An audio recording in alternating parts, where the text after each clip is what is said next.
खुलुमबाय नोंथांमोननिसिम आं गोदान मोनसे भिडिअ लानानै फैबावबाय अन्नानै भिडिअखौ जोबजासे नायलांदो।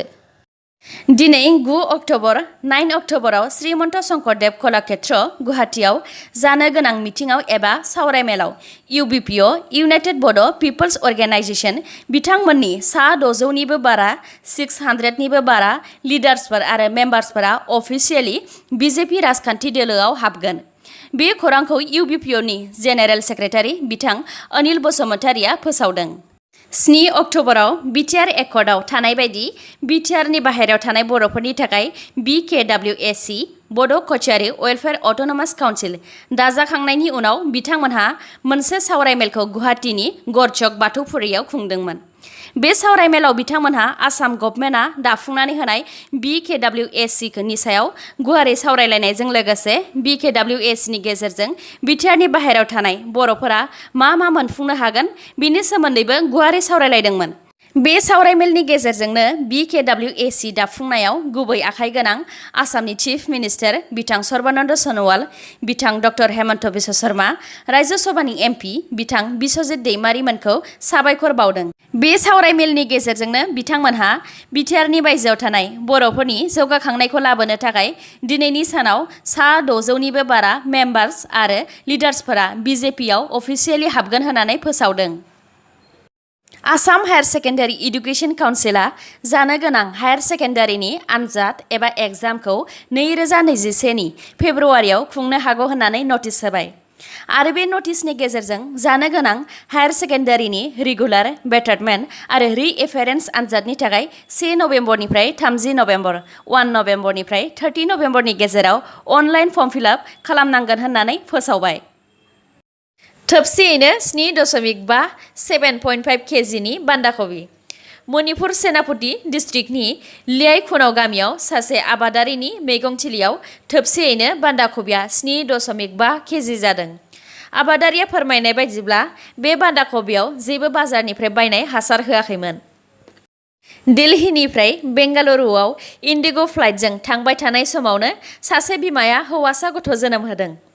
बे जोनोम होबाय थानाय समाव फ्लाइटआ गोजौआवनो बिरगासिनो दंमोन आरो गथ' जोनोम होनायाव फ्लाइटनि क्रिउ मेम्बारफ्रानो मदद होदों। खौरांनि बायदिब्ला गथ'आ जोनोम जानाय समनि सिगांनो जोनोम जादोंमोन। इन्डिग' फ्लाइटनि टीमआ बेंगालुरुआव सौफैखांनायनि उनावनो गोदानै जोनोम जानाय हौवासा गथ'खौ रंजा बाजायै बरायनायजों लोगोसे गथ' गोरलैखौ अराय समनि थाखाय इन्डिग' फ्लाइटजों रां होआलासे एबा फ्रियावनो जेरावबो थांनो हागोन होननानैबो फोसावबाय। 27 जानुवारि 2020आव जानाय बिटिआर एकर्डनि हेंथायै बिटिआरआव थानाय गासै मोन 10 नन बड' अर्गेनाइजेशन एबा बर' नङैफोरा बिटिआर एकर्डनि सायाव आरो फिन खेबसे सानफिनबावनो थाखाय नङाब्ला बिटिआर एकर्डखौ नायबिजिरफिनबावनो थाखाय आसामनि चिफ मिनिस्टार बिथां सर्बानन्द सन'वालनो गांसे मेम'रेन्डाम एबा गोसोखां बिलाइ गथायदों। नन बड' एबा बर' नङैफोरनि बे मेम'रेन्डामनि बायदिब्ला बिटिआरआव थानाय गासै 36 लाख 36 लाख सुबुं अनजिमा एबा पपुलेसननि मादाव 21%, 21 जौखोन्दोआल' बर'फोर आरो 79% 79 जौखोन्दोआनो बर' नङैफोर। बिसोरनि मथेबा बिटिआर एकर्डनि गेजेरजों गुबुन हारिफ्रा राजखान्थि, रांखान्थि, हानि मोनथाय आरो समाजारि मोनथायाव नासयजादों। बेनिखायनो बे मेम'रेन्डामनि गेजेरजों बिसोरो माखासे दाबि दैखांदों। दाबिफोरा सेथियाव दङ बिटिआर एकर्ड 2020खौ नायबिजिरफिननो थाखाय, नैथियाव दङ बिटिआरआव गामि दाजाबनाय आरो दानख'नायाव नन बड'निफ्राय सासे मेम्बार सोनानै होनो थाखाय, थामथियाव दङ बिटिआरआव थानाय ट्राइबेल नङैफोरनि हा, राजखान्थि आरो माखासे कनस्टिटिउसनेल राइट्सफोरखौ रैखाथि खालामनो थाखाय, ब्रैथियाव दङ बिटिआरआव थानाय ट्राइबेल नङैफोरनो साख्रि आरो गुबुन गुबुन बिथिङाव रिजार्भेसन खालामनानै होनो थाखाय। बे मोन 10 नन बड' अर्गेनाइजेशनफोरनि मादाव all Koch Rajbanshi students union, all Adivasi students association of Assam, all Assam Bengali Suraksha मनसा आरो बेजों लोगोसे मोन 7 अर्गेनाइजेशनफोर।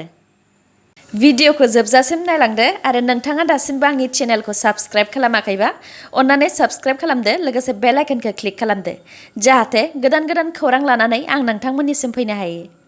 दिनैनिफ्राय साखा बन्द'खौ बोखारनानै होबाय। अल आसाम मटर ट्रेन्सपर्ट एस'सिएशना गावसोरनि माखासे दाबिखौ ट्रेन्सपर्ट डिपार्टमेन्टआ सुफुंनानै होनायनि थाखाय दिनैनिफ्राय गासैबो बासफोरखौ सालायफिनजोबसिगोन। आसामनि हेल्थ एन्ड वेलफेयार डिपार्टमेन्ट आरो आसाम ट्रेन्सपर्ट डिपार्टमेन्टनि गेजेराव सावरायलायनानै बासफोराव 100% 100% पेसेन्जार लानानै बासफोरखौ सालायनो हासिगोन होननानै गनायथि होबाय। नाथाय माखासे कन्डिशन्सफोर दङ। बेफोर जाहैबाय बास सिङाव थानाय सिट एबा जिरायग्रानि बारा मानसिखौ बासाव थिखोनो मोननाय नङा। बयबो मास्कखौ गानथारनांगोन। बासाव सेनिटाइजारा एभेलेबेल थानांगोन आरो मोनफ्रोमबो थांलाय फैलाय जाखांनायनि उनावनो बासखौ सेनिटाइज खालामनांगोन। इन्डियानि जेरावबो कर'ना भाइरास गोसारजोबनायनि उनावबो इन्डियानि बयनिख्रुइबो फिसासिन इउनियन टेरिटरि लक्षद्वीप आइलेन्डआव दासिमबो सासेबो COVID-19 पजिटिभ मोनाखै। बे लक्षद्वीप आइलेन्डनि सुबुं अनजिमा एबा पपुलेसना 65,000 एबा 65,000 अनलि।